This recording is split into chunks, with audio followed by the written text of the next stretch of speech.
Hi നമസ്കാരം. നമ്മുടെ ഇടതുപക്ഷക്കാരിൽ ഏറ്റവും കൂടുതൽ സമയം ഏറിൽ നിൽക്കുന്ന ആളുകളെന്ന് പറയുന്നത് ഒന്ന് നമ്മുടെ ജേക്ക്, രണ്ടാമത് നമ്മുടെ ചിന്ത ചേച്ചി, മൂന്നാമത് നമ്മുടെ റഹീം.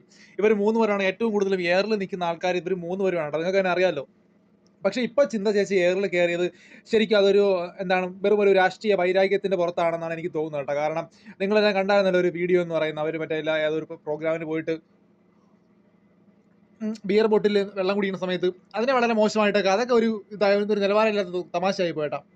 തമാശയൊക്കെ നമ്മളിപ്പോൾ എല്ലാ ആൾക്കാരും നമ്മൾ കുറ്റപ്പെടുത്താറൊക്കെ ഉണ്ട്. പക്ഷേ അവ അവർ ചെയ്യുന്നതിൽ എന്തെങ്കിലും ഒരു മിസ്റ്റേക്ക് ഉണ്ടെങ്കിൽ നമ്മൾ ചെറിയൊരു മിസ്റ്റേക്ക് ചെയ്താൽ നമുക്ക് കുറച്ചുകൂടി കയ്യിൽ നിന്നിട്ട് നമുക്ക് പൊലിപ്പിച്ച് നമുക്കൊന്ന് അവരെ കളിയാക്കാനും, അവരെ തേജോവധം ചെയ്യാം, അവരെ ഏറിക്കേറ്റെല്ലാം ചെയ്യാം. പക്ഷേ ആവശ്യമില്ലാത്ത ഒരു വിഷയത്തിനെ കുത്തിപ്പൊക്കി വെറും രാഷ്ട്രീയം കളിക്കുന്നത് അത് ശരിയായിട്ടുള്ള ഒരു നടപടിയായിട്ട് എനിക്ക് തോന്നിയില്ല. എൻ്റെ പേഴ്സണലായിട്ടുള്ള എൻ്റെ വ്യക്തിപരമായിട്ടുള്ള ഒരു അഭിപ്രായമാണ്. നിങ്ങൾക്ക് ഇതിനെ അംഗീകരിക്കാം, അംഗീകരിക്കാതിരിക്കാം. അതൊക്കെ നിങ്ങളുടെ എന്താണ് പറയുന്നത് മനോധർമ്മം പോലെയൊക്കെ നിങ്ങൾ ചെയ്തോളൂ കേട്ടോ. പക്ഷേ ഇതൊരു സുഖമായിട്ടുള്ള ഒരു ഏർപ്പാടായിട്ട് എനിക്ക് തോന്നിയില്ല കേട്ടോ.